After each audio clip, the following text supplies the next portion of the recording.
Olha só que situação curiosa. O mundo parece estar pegando fogo, né? Tensões geopolíticas, crise de energia, um cenário de risco total. E no meio disso tudo, o mercado brasileiro está numa festa, quebrando recorde atrás do outro.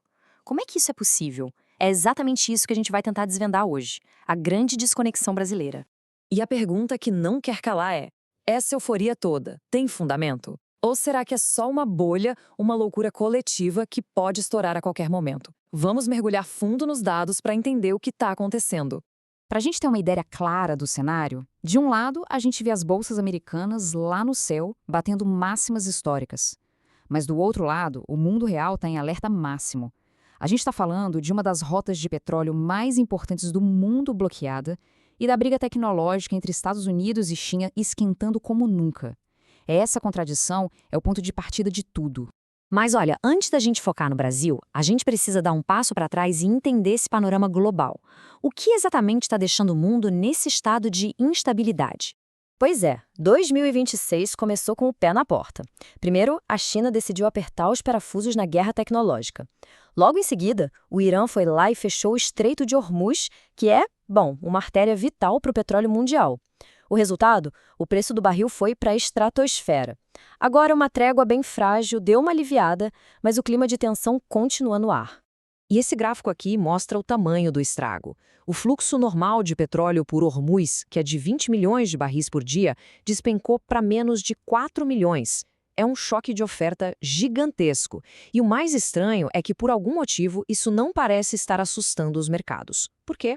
Bom, se o mundo parece um lugar tão arriscado, por que os investimentos continuam a todo vapor? A resposta, como quase sempre, está em seguir o dinheiro. O capital não some, sabe? Ele só troca de endereço.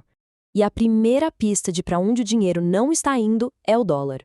O índice que mede a força da moeda americana está em queda livre, atingindo um dos seus pontos mais baixos. Isso é um sinal claríssimo de que os investidores estão saindo de um dos portos seguros mais tradicionais do mundo. Certo, então para onde essa grana toda está indo? Ela está fazendo o que o mercado chama de rotação. Está saindo de moedas mais fracas e de ações de tecnologia que talvez já tenham subido demais e está buscando o quê? Retornos maiores. E é aí que os mercados emergentes como o nosso entram no radar com tudo, mesmo que o risco seja maior. E nesse grande baile das cadeiras do capital global, o Brasil simplesmente virou a estrela da festa. Vamos entender agora como essa dinâmica toda fez o nosso mercado decolar.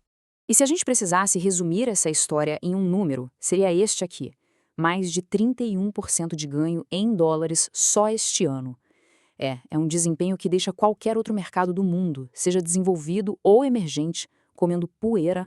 E com toda essa alta, o Ibovespa foi parar na estratosfera, batendo recorde atrás de recorde e chegando bem pertinho dos 200 mil pontos. É um território completamente novo, impulsionado por uma verdadeira enxurrada de dinheiro gringo.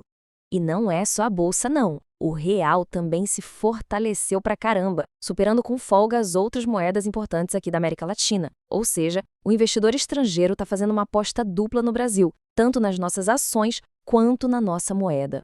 E um dos grandes segredos para atrair tanto dólar assim é o famoso carry trade. Pensa comigo, um investidor pega dinheiro emprestado lá fora, em lugares como o Japão, onde o juro é quase zero, e aplica esse dinheiro aqui no Brasil, onde a nossa taxa Selic está rendendo quase 15%. Com a inflação sob controle por aqui, essa diferença vira um lucro e tanto. É um verdadeiro imã de capital. Mas, como a gente bem sabe, toda festa uma hora acaba. E a festa brasileira tem um porém, um risco enorme que, pelo menos, por enquanto, todo mundo parece estar convenientemente ignorando. E o mais irônico é que esse risco não tem nada a ver com guerra no Oriente Médio ou crise na China. Ele está aqui mesmo, bem no coração das contas do governo brasileiro. E aqui está a nossa própria desconexão, a interna. De um lado, o governo promete fechar o ano com um superávit, mas do outro, analistas do mercado, fazendo as contas, projetam um rombo de mais de 100 bilhões de reais. A diferença é brutal. Simplesmente, a conta não fecha. E o mais inacreditável é que o mercado sabe disso. Como diz esse relatório, os investidores estão focados na economia que está forte e estão alheios aos ruídos fiscais.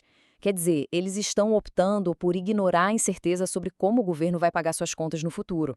Estão tapando os ouvidos para esse barulho. A questão é, até quando essa indiferença vai durar?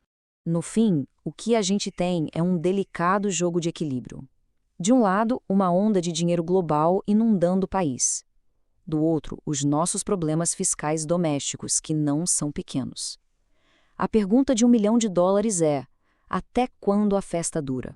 Basicamente, existem dois times. Os otimistas, que acreditam que essa onda de dinheiro de fora, somada aos nossos juros altos e às commodities em alta, é uma força poderosa demais para ser parada pelos problemas internos. Já os pessimistas alertam que a nossa questão fiscal é uma bomba relógio. Qualquer susto maior lá fora e todo esse dinheiro pode ir embora da noite para o dia. Então a imagem que fica é essa. A liquidez global é uma maré alta e poderosa, que está levantando todos os barcos, inclusive o do Brasil. Mas a grande questão que fica no ar é: o que acontece quando essa maré baixar? Porque a história já nos ensinou que, uma hora ou outra, ela sempre baixa. A questão não é se, mas quando.